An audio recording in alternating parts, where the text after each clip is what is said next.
ప్రభువైన యేసుక్రీస్తు నామములో మీకందరికీ సమాధానము కలుగునుగాక. మార్కు సువార్త 8వ అధ్యాయము 38వ వచనములో, వ్యభిచారమును పాపమును చేయు ఈ తరము వారిలో నన్ను గూర్చియు నా మాటలను గూర్చియు సిగ్గుపడు వాడెవడో వానిని గూర్చి మనుష్య కుమారుడు తన తండ్రి మహిమ గలవాడై పరిశుద్ధ దూతలతో కూడా వచ్చినప్పుడు సిగ్గుపడునని చెప్పెను.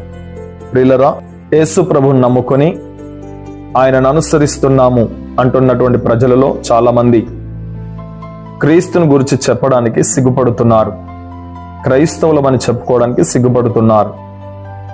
ఎందుకు అంటే, కొంతమంది కులమును బట్టి, కొంతమంది తమ ప్రాంతమును బట్టి, కొంతమంది తమ జాతిని బట్టి, తమ బంధువర్గీయులలో కానీ స్నేహితుల మధ్య కానీ క్రీస్తుని గురించి ప్రకటించడానికి, క్రీస్తు చేసిన మేలును తెలియచేయడానికి సిగ్గుపడుతున్నారు.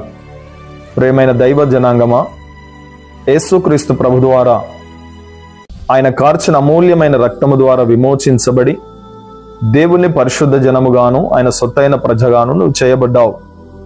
భూమి మీద క్రీస్తు సంబంధివిగా క్రీస్తు యేసు నామములో రక్షించబడి క్రీస్తు రక్తము ద్వారా కడగబడ్డావు అనే విషయాన్ని మర్చిపోకూడదు సుమా. ఈ తరము వ్యభిచార తరం అంటున్నాడు ప్రభువు. నిజమే, పాపము చేత పట్టబడిన తరములో నీవు నేను రక్షించబడ్డాం. పరిశుద్ధుడైన యేసును వెంబడిస్తూ ఉన్నాం. నీ ప్రభువు రక్షకుడని, సృష్టికర్త అయిన దేవుడని చెప్పడానికి నీవు సంకోచిస్తున్నావా? జాగ్రత్త సుమా.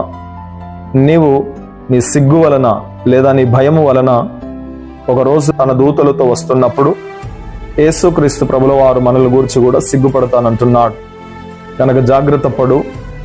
నీ ప్రభువైన యేసుక్రీస్తు నిన్ను బట్టి సంతోషించాలి, కానీ నీ ప్రభువైన యేసుక్రీస్తు నిన్ను బట్టి బాధపడకూడదు. నిన్ను రక్షించినందుకు ఆయన ఆనందించాలి. నీ కొరకు తన ప్రాణాన్ని పెట్టినందుకు సంతోషించాలి.